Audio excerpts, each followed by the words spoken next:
अमेरिकी सेना ईरान के नजदीक पहुंच चुकी है। हालात ऐसे हैं कि अगले ही पल युद्ध छिड़ सकता है। अमेरिकी aircraft carrier USS Abraham Lincoln carrier strike group तेजी से मिडिल ईस्ट में जंग का ऐलान करने को तैयार है। लेकिन अब जो हम बताने जा रहे हैं उससे ईरान और खामेनेई के होश उड़ जाएंगे। ट्रंप का यूएसएस अब्राहम लिंकन किसी भूत की तरह गायब हो गया है। माना जा रहा है कि जानबूझकर इसे डार्क जोन में डाला गया है और ये कैसे ईरान में धमाके करेगा, इस पर आगे बात करेंगे। लेकिन पहले बता दें कि इस कैरियर स्ट्राइक ग्रुप में करीब आधा दर्जन युद्धपोत, पनडुब्बियां और सप्लाई शिप गोला बारूद रखा है, जिससे ईरान में तबाही की शुरुआत होगी।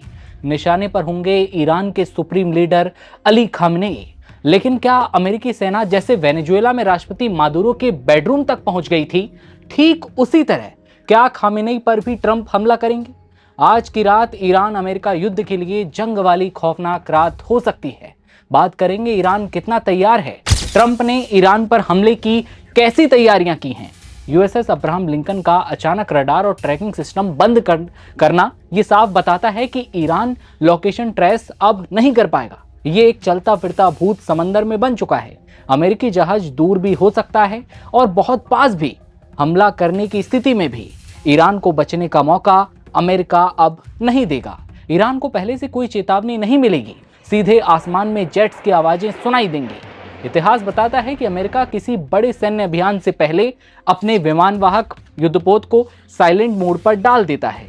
जून 2025 के ऑपरेशन की तरह इस बार भी यूएसएस लिंकन की चुप्पी संकेत देती है कि उसके F-35 स्टील्थ फाइटर किसी भी वक्त मिशन पर भेजे जा सकते हैं। ईरान को पहले से कोई चेतावनी नहीं मिलेगी, सीधे आसमान से बमबारी होगी। इस कैरियर स्ट्राइक ग्रुप में अर्ले बर्ग क्लास विध्वंसक पोत शामिल है, जो टॉमहॉक क्रूज मिसाइलों से लैस है।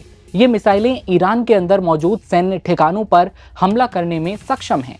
ईरान के नजदीक जा रहे अमेरिकी युद्धपोत एजिस कॉम्बैट सिस्टम से भी ये लैस है, जो बैलिस्टिक मिसाइलों और क्रूज मिसाइलों समेत कई दूसरे हवाई खतरों के खिलाफ सुरक्षा प्रदान कर सकता है। इस बेड़े में ओहियो क्लास पनडुब्बियां भी शामिल हैं, जो पानी के नीचे से दुश्मन पर हमला करने में सक्षम हैं। याद रहे कि अमेरिका ने आखिरी बार पिछले साल जून में मिडिल ईस्ट में इतना बड़ा सैन्य जमावड़ा तैयार किया था। तब इजराइल और अमेरिका में 12 दिनों तक हथियार के साथ जंग चली और इसके तुरंत बाद अमेरिका ने भी ईरान के परमाणु ठिकानों पर हवाई हमले किए थे। तो क्या अमेरिका ईरान पर इसी स्ट्रेटेजी से बमबारी करेगा? आशंका यही जताई जा रही है कि अमेरिका फिर ईरान के खिलाफ कुछ बड़ा करने की तैयारी में है। इस बार आर या पार की लड़ाई अमेरिका और ईरान के बीच देखने को मिल सकती है। इधर मिडिल ईस्ट में अमेरिका के पास दर्जनों सैन्य ठिकाने हैं। इन मिलिट्री बेस पर 40,000 से 50,000 सैनिक अमेरिका के तैनात हैं। काउंसिल फॉर फॉरेन रिलेशंस के मुताबिक अमेरिका इस क्षेत्र में कम से कम 19 जगहों पर स्थायी और अस्थायी दोनों तरह के सैन्य अड्डों को ऑपरेट कर रहा है। इनमें से 8 स्थायी बेस बहरीन, मिस्र, Iraq, Jordan, Kuwait, Qatar, Saudi अरब और संयुक्त अरब अमीरात में मौजूद हैं। लेकिन अब सवाल ये कि ईरान कितना तैयार है? अगर अमेरिका हमला करता है तो क्या ईरान मुकाबला कर पाएगा? क्या ट्रंप के हमले को झेल पाएगा ईरान? ईरान का कहना है कि अगर अमेरिका के फाइटर जेट उड़े तो वो जब चाहे तब अपने आत्मघाती ड्रोन से उस पर हमला कर सकता है।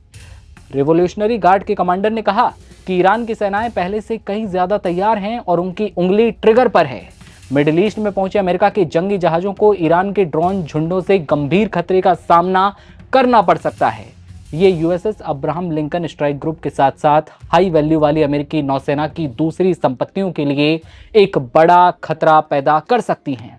ऐसे में अमेरिका के जंगी बेड़े आगे बढ़ रहे हैं। जमावड़ा मिडिल ईस्ट में तैनात हो चुका है। आने वाले दिनों में या फिर कहें कि आज की रात ईरान के लिए भारी पड़ सकती है। लेकिन क्या ईरान झेल पाएगा अमेरिका के इस विध्वंसक हमले को? ईरान कितना तैयार है ये हमने आपको बताया। अमेरिका की तैयारी आपने देख ली। कमेंट सेक्शन में अपनी राय बताइएगा। अगर ये दोनों भिड़ते हैं तो कौन जीतेगा, कौन हारेगा? कमेंट सेक्शन में अपनी राय दीजिए और देखते रहिए आप नवभारत टाइम्स। नमस्कार।